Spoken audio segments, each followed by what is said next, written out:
இவ்வளோ தேவன் இந்த நாளில் ஐயா இது என்ன ஊர்? என்ன ஊர்? கடம்பள்ளி கடப்பேரி ஆண்டவர் கூட்டு வந்திருக்கிறாரு. கடப்பேரி மக்களை ஆண்டவர் ரட்சிக்கப்பட போகிறாரு. ஆண்டவர் இந்த நாளில் என்னை கூட்டு வந்து இந்த இடம் முழுதுமாக காட்டுறாரு. ஆவியானவர் கண்டிப்பாக தேவ ஆவியானவர் இந்த இடம் முழுதுமாக பரிசுத்த ஆவியானவர் இறங்கி எப்படியோ உண்டிக்கோள் எடுத்து திருவள்ளா ஒரு நாள் காடே கவதார் விற்ற இடம், முசலெல்லாம் விற்ற இடம், தண்ணி அடிச்சிங்கெல்லாம் ரவுண்ட் அடிச்சுன்னு இருப்பேன். அப்படி ஒரு போதையிலையும் இது எங்கள் பானவரத்துலேருந்து ஒரு 15 கிலோமீட்டர் தூரம். இது இங்கெல்லாம் ரவுண்ட் அடிச்சுன்னு இருந்த ஒரு காலத்தில் யாரோ எப்படியோ இருந்த நாளில் மரணத்தை என் ஆண்டவர் சந்தித்தார். அதே இடத்துல வந்து சாட்சியை நிற்க வச்சுக்கிறாரு. தேவ ஆவியானவர் எங்கள் மத்தியில் இருந்து அதிசயம் அற்புதம் பண்ணும். பார்க்குறவங்க ஊர் ஊழியக்காரங்க, விசுவாசிங்க, தேவ பிள்ளைங்க ஜெபம் பண்ணிக்கங்க. இந்த ஊர் கடவுள் இயேசுவுக்கு சொந்தம். இயேசு ஒருத்தர் இந்த ஊருக்கு வந்து தேவதூதரை இங்கெல்லாம் இருக்க மக்களெல்லாம் சந்தித்து அநேக பரலோக ராஜ்யத்துக்கு வர வேண்டும். அந்த இயக்கத்துக்காக ஜெபம் பண்ணி நினைக்கிறேன். நீங்கள் ஜெபம் பண்ணுங்கள். இந்த ஒவ்வொரு குடும்பத்தையும் தேவனை ஆசீர்வதிக்க வேண்டும். ஆவியானவர் அருமையான ஐயா சேகர் ஐயா மூலியமாக கூட்டி வந்திருக்கிறாரு. ஃபோனில் பேசி வைக்கிற அந்த ஐயா மூலியமாக தான் கூட்டி வந்திருக்கிறாரு.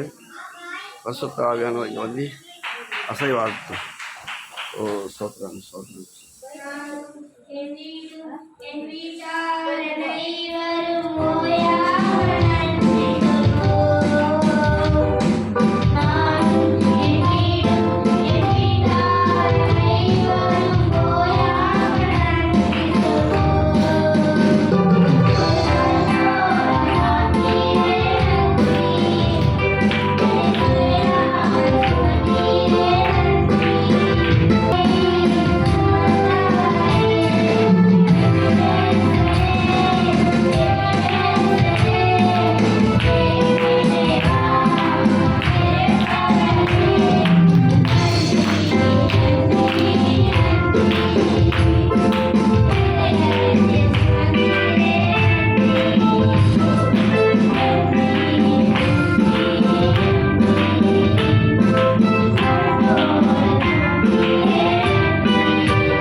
அன்பு, சந்தோஷம், சமாதானம்,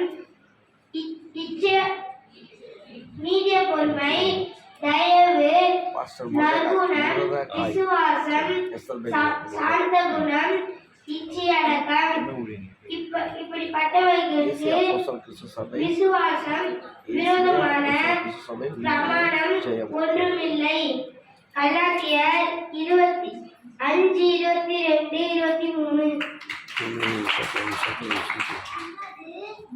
உம்முடைய வசனம் என் கால்களுக்கு தீபமும் என் பாதைக்கு வெளிச்சமாயிருக்கிறது. சங்கீதம் 119:105. உண்மை ஜெயம் ஊழியங்கள்.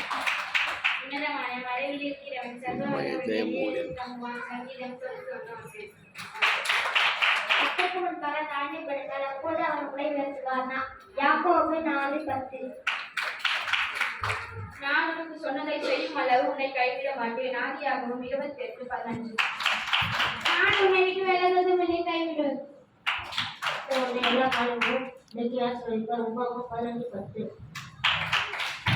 மக்களின் ஊழியம் தமிழ் செய்வோம்.